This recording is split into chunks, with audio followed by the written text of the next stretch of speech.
Shavua Tov, continuing the theme of Moadim, which we began last week, and we explained that the Torah establishes that Ach asher ye'achel lechol nefesh, hu levado ye'aseh lachem, anything which is done, any melacha which is done for the purposes of ochel nefesh, for food purposes, are permissible to be done on Yom Tov. And the Hachamim established that if it's permissible to be done for food, it's permissible to be done for all circumstances. But with the caveat, we explained that this has to be for the purpose of Yom Tov. It cannot be to cook or to do any melacha, even if it's for Ochel Nefesh, for after Yom Tov. Now, the Torah says, Ach asher ye'achel lechol nefesh, hu levado ye'aseh lachem. Anything for Ochel Nefesh, for food purposes or beyond that, that can be done for yourselves. And from this, the Hachamim understood that although Melachot for Ochel Nefesh are permissible on Yom Tov, but it has to be for the purposes of Lachem, of Am Yisrael. And therefore, it's forbidden for a person to cook for a non-Jew, even though the non-Jew wants to eat that food on Shabbat, on Yom Tov, excuse me.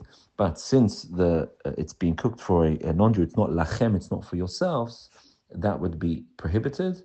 And it's a mahloket in Rishonim whether this would be forbidden from the Torah, from the Hachamim, but it's certainly forbidden to cook for a non-Jew on Yom Tov. Because of this prohibition, Hachamim extended this and said that it's forbidden to invite a non-Jew for a Seudah on Yom Tov.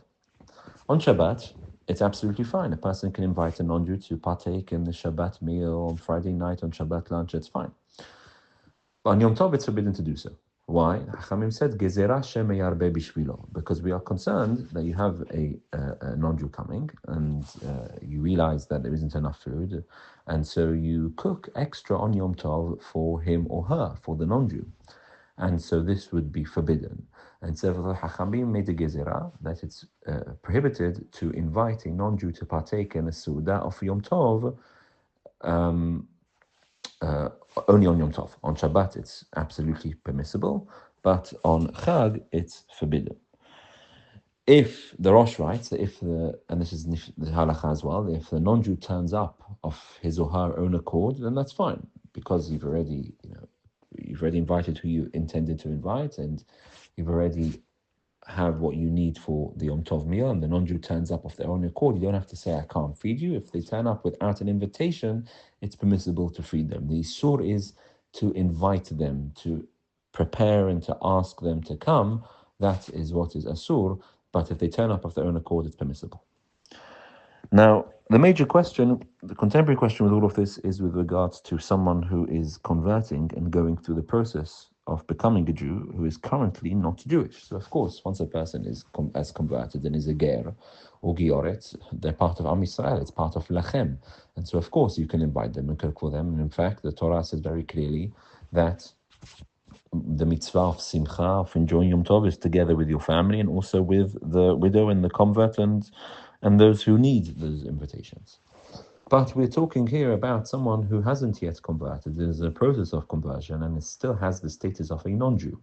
Seemingly, it would be that it's forbidden to invite someone on the process of conversion for a Seudah of Yom Tov. Because of this concern, you may come to cook for them or do a melacha for them, which is asur for a non-Jew.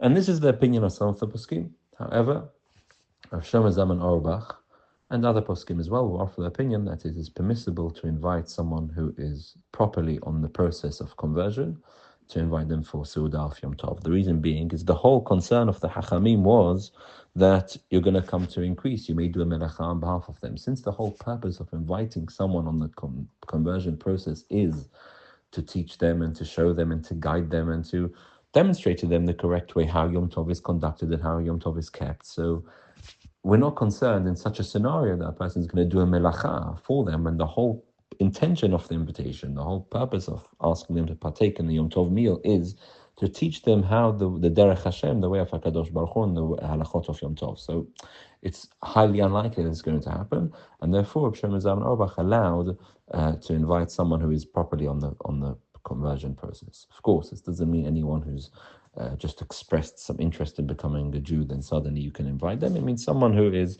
seriously converting and is in the process, then it is permissible to invite them on Yom Tov, according to this opinion. And since this is an Isur de Rabbanan, it would seem that it's permissible to rely on this and to invite such people for Yom Tov. Of course, it must be said that even if we're lenient and we do invite people who are in the process of conversion for Yom Tov, it would still be Asur, perhaps even from the Torah, to actually cook or do a melacha extra for them specifically, because at the end of the day, they are not Jewish. This leniency is to invite them, but not to do a melacha for them. So to conclude, all melachot which we're allowed to do on Yom Tov, which we'll discuss the nature and of which ones are and are not allowed, all melachot which are allowed are permissible for any Jew, not for non-Jews. Therefore, Hachamim forbade us to invite a non-Jew on Yom Tov, but if they came of their own accord, they can partake of the meal.